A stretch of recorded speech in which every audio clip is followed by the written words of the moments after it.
Have you told your friends that you see ghosts? Oh, absolutely not. Gina Rodriguez returns in Not Dead Yet. I'm back, baby. Who is that? Oh, she's the obituary writer. And Brad Garrett joins the brilliant ensemble cast. Titan, Maverick, Titan of all Mavericks. These are all words used to describe me.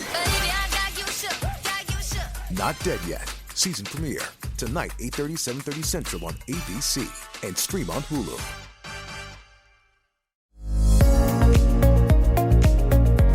It's the Happy Families podcast. It's the podcast for the time-poor parent who just wants answers now. Some time ago, I interviewed the amazing Amanda Keller on the Happy Families podcast. Well, a lot has happened since we first dropped that podcast episode. One thing that hasn't changed is Amanda's continued success on FM radio, where she just last week won the Commercial Radio Australia Award for the Best On-Air Team with her co-host Brendan Jones on WSFM in Sydney. Amanda is just such a stellar human being, and in light of her winning the award and being extremely grateful and emotional about it, not that it's the first time she's won this award, but there was something different about it this time. In light of that, I wanted to replay her incredible interview with insights that can help every single parent. Amanda, thanks for joining me on the Happy Families Lightning Round. Thrilled to be here. Tell us how many kids you have and how old they are, Amanda. I have two sons. Liam is 21 and Jack is 19. Now, it's a well-publicised story that you had these kids through IVF, and it was a very, very long process for you. Do you have a favourite child? I don't have a favourite child, and if I did, it probably would wax and wane and change from day to day.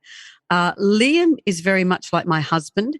He's, I think, quite linear, clear thinking, droll and dry in his humour. Jack is probably more like me, and up and down and hilarious, and so I kind of give in to him. Liam is wanting of nothing. Jack is wanting of everything. And I remember growing up and never getting what I wanted, so often I'll give in to Jack. I love your insight that he's like you because you're hilarious. I love that you own that. That's great. Who do you love the most? I didn't even think I said that. That's terrible. I picked it up. Who do you love the most? Your partner, Harley, or your kids? Different kinds of love. Probably if a train was coming at us, I'd grab the kids. Don't tell Harley I said that. I love it. All right. Now this is obviously a tougher question because of your fertility journey. Ideal number of kids, though? I think 2. I think 3 means a bigger car. I think 2 and harder holidays, all that kind of stuff. I think 2. Yeah. 2 is convenient, that's for sure. How do you rate yourself as a parent, Amanda? Give yourself a score out of 10. Overall, I'd say I'd be a 7. What's something great that your parents did that you've tried to continue in your parenting? My mother, and I used to laugh at it, and I used to sort of sneer at it. Mum always would say, get your piece of paper and the world's your oyster, because she missed out on a university education. And so academic things mattered a lot to her. I was pushed to study hard at Carlingford High School, my local public high school, and I did study hard. And I think I've, in a way, pushed my children. If I had a child that wasn't reading or a child that didn't do their homework, I'd really struggle with that. So I think I've taken my mum's love of apostrophes and punctuation and love of education and I think subconsciously and maybe consciously instilled that in them. Got a fun question for you. Who's the better parent, you or Harley? Harley and I tag team with our parenting. I was thinking the other day, I was asking him something about, I said, do you think I shouldn't be doing this or this? I thought how hard it is for single parents who don't have anyone to bounce that stuff off. That would be very hard because I can't tell whether I'm being too hard or too indulgent or whatever it is. I have no gauge on that. So he's much more pragmatic than I am, and he's much more just getting on with it than I am. I'm sort of filibustering, is that the word, around the details and around the fluffy bits, whereas he's pretty straightforward. So between the two of us, yin and yang, we make a whole parent. I love your empathy, and I also love the way you completely avoided deciding who was better out of you and Harley. Me. Okay. What's the hardest thing, Amanda Keller, about being a parent?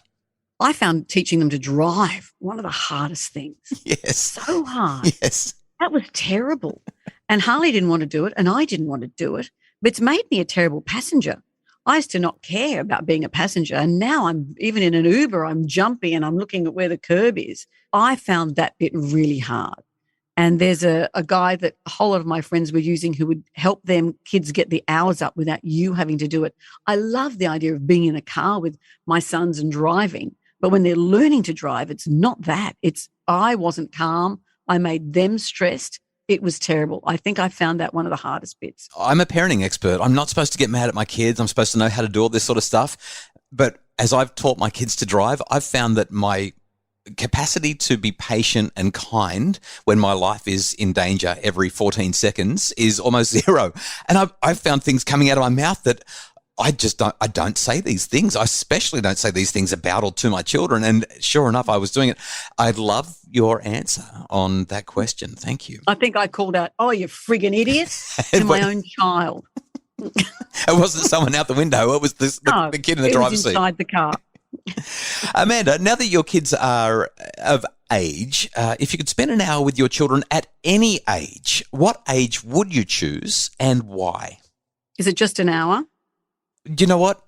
Yes, but we've had other people who have extended it for a week, let's say a period of time. I think only because I'm in the hormonal drop zone of my children leaving home, I have mixed emotions when I see little toddlers at the beach with their parents and the toddler reaches up to hold mum's hand and they're running around with their little baby voices and they sit on your lap. I miss that. I just miss it. I think probably one day of that would be great. And then one day, maybe at 10 and 8, where they're funny and it's easy and you go, oh, we're in the drop zone. I think 10 and 8 are the drop zone. That was brilliant. But we just recently went to Hamilton Island for a holiday and my brother came over and he took my sons for a beer. And I thought, how great that they're at an age now where they can be seen as adults. That was a wonderful thing. And I like us all sitting down around a table now. I'll do anything. I'll book a holiday to get us away where they know no one else and the 4 of us have to sit and have breakfast, lunch and dinner together is my dream. I'll go to Iraq for a holiday if I get to do that. So a snippet of them being babies, a snippet of those charming, hilarious years 8 and 10 and a snippet of now. And if that could make up one day, that would be my dream. Well, it's certainly cheating, but I love your answer. What's the ultimate joy for you as a parent? For many years, I didn't think anyone would call me mum. And I still think that, even though they're 19 and 21, I still sometimes think I can hear a key in the door and I play this game with myself and I think the person who comes through here is my child. And I'm still blown away by it. I'm still blown away by it. So that's something amazing that I'll never get over. Well, you got me. You got me weeping. Well done. What's that thing, Amanda, that your parents always said that you swore you would never say, but it keeps popping out of your mouth? Oh, there's a few of those. You know, it's not even a phrase. It's just when I'd go to do something and mum would say, have you thought about this? And I'd say, no, I don't want to do that. Or, you know, even if it's something as simple as take a cardigan. No, God, you might be a bit cold. No, I'm not going to do that. Are you sure you won't be cold? And I hated it when mum did it. I do it all the time. And even now when I speak to them, if there's something about applying for a course or something, the form they have to fill out, at the end of every conversation, I almost have to stitch my mouth closed so I don't nag them because I hated it happening to me and I try so hard not to be that person, but I can't help myself. What's the boys' favourite thing to do with you? I don't know if it's their favourite thing, but we're at our best, I think, when we're all sitting around a table having a meal. And it's best if it's in a restaurant so no one can leave and no one can be on their phones or do any of that. We're captive. If we had to go into witness protection or something, I'd be quite happy. Locked in. So that's my favourite thing to do with them. Theirs to do with me is maybe when we're sitting around watching a football match on the telly, something like that, or we're watching them play football. That's where we're at our best, I think. My mum's vision of heaven is all 6 of her kids sitting around the dining table, sharing a meal, just like you described? I often am aware I'm going to cry again. I've got a couple of friends who've had some cancer battles and they had to do a vision board. And a friend, her children, they were same age as mine. They were probably only 5 and 6 at the time. Her vision board was watching her boys play rugby. And she's fine now, but every match I'd stand next to her watching the game. And I think no one here knows what this means we all have our own story of what we think as we're watching that game and what it means to us. And those, sitting around the table, watching them play football, the detail of life is small. The big dreams aren't big, they're small. The carrots we need to dangle for ourselves are small. And that's where the richness of life is. It's in the detail. That's the stuff. Amanda, 3 questions, and then this lightning round wraps up. Number 1, what are you most looking forward to as a parent? The words that will come out are, healthy, smart, empathetic.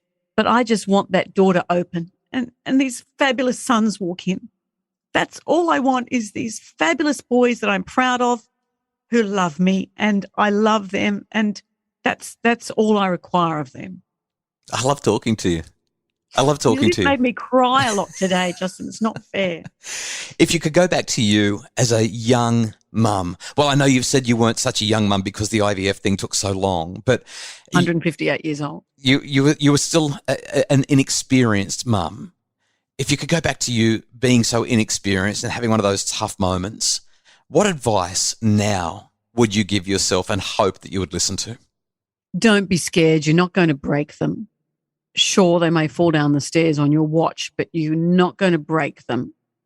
And it's going to be okay. You can't stuff this up. You're not going to stuff this up. Don't fear. It'll all work out okay. Because I think that's what I felt, that how responsible I was to not stuff them up.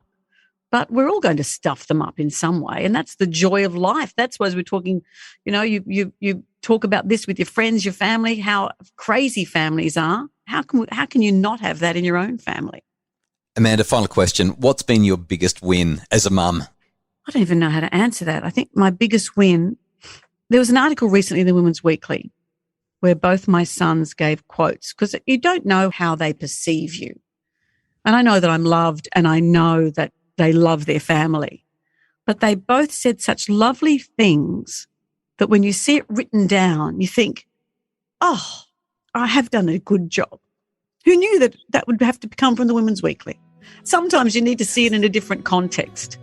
And seeing the written words that they'd taken the time to answer for a journalist and to say those lovely things, it just absolutely meant the world to me. This has been such a beautiful lightning round. Amanda, thank you for making our day. Loved it. Thank you. That was Amanda Keller, one of Australia's best-known female radio, TV presenters, and just a fabulous, wonderful lightning round. The Happy Families podcast is produced by Justin Rulon for Bridge Media. Craig Bruce is our executive producer. For more about making your family happier, please visit us at happyfamilies.com.au.